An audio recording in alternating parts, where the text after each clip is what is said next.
বাংলাদেশ আল্লাহ দান করেছেন।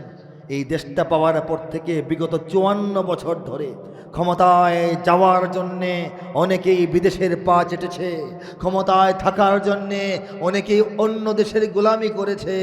আমরা বলতে চাই, বাংলাদেশের এই দলিল তারা গোপনে যার হাতেই দেখ না কেন, যার হাত থেকে যার হাতেই বদল হোক না কেন, দখল ইনশাআল্লাহ আমরা ছাড়ব না। ঠিক কিনা বলেন? চিন্তা করে দেখেন, বাংলাদেশ এমন একটা দেশ যে দেশের চতুর্দিকে একটিও মুসলিম দেশের সীমানা নাই। থাকলে কেউ জানলে কেউ বলেন আছে? চতুর্দিকে মুসলিম দেশের টাচ নাই। একটু কানাকানি, একটু চলা পরামর্শ, সুখ দুঃখের কথা ব্যক্ত করার মতো, শেয়ার করার মতো আমাদের কোনো বন্ধু রাষ্ট্র, মুসলিম রাষ্ট্র আশেপাশে নাই। আমাদের আশেপাশে যে রাষ্ট্র, সেই রাষ্ট্রকে মুসলমানরা শাসন করেছেন প্রায় 800 বছর।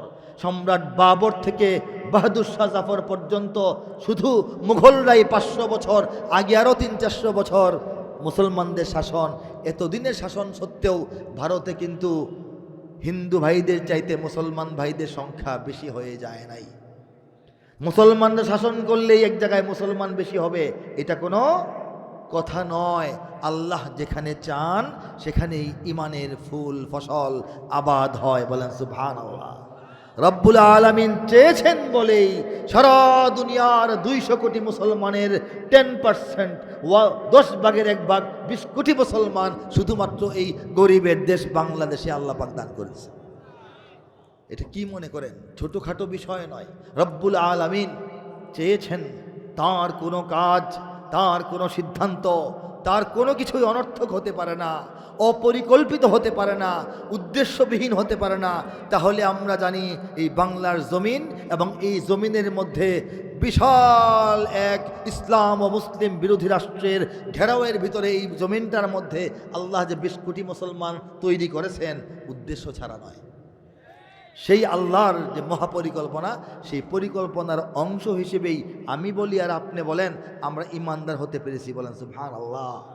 আল্লাহ রব্বুল আলামিন গোটা বিশ্বের চোখের আড়ালে গোপনে গোপনে, নীরবে নীরবে, তলে তলে, ধীরে ধীরে এই সাগর পাড়ের দেশ, এই বন জঙ্গলের দেশ, এই পোকামাকড়ের দেশ, এই প্যাক কাদা মাটির দেশ, এই গরিবের দেশ, এই মূর্খ মানুষের দেশ, এই অসুন্দর এবং কি বলা হয় আবর্জনার দেশ মনে করে সারা দুনিয়া আমাদেরকে, এই দেশটাকে আল্লাহ পাক ভালোবেসে বানিয়েছেন।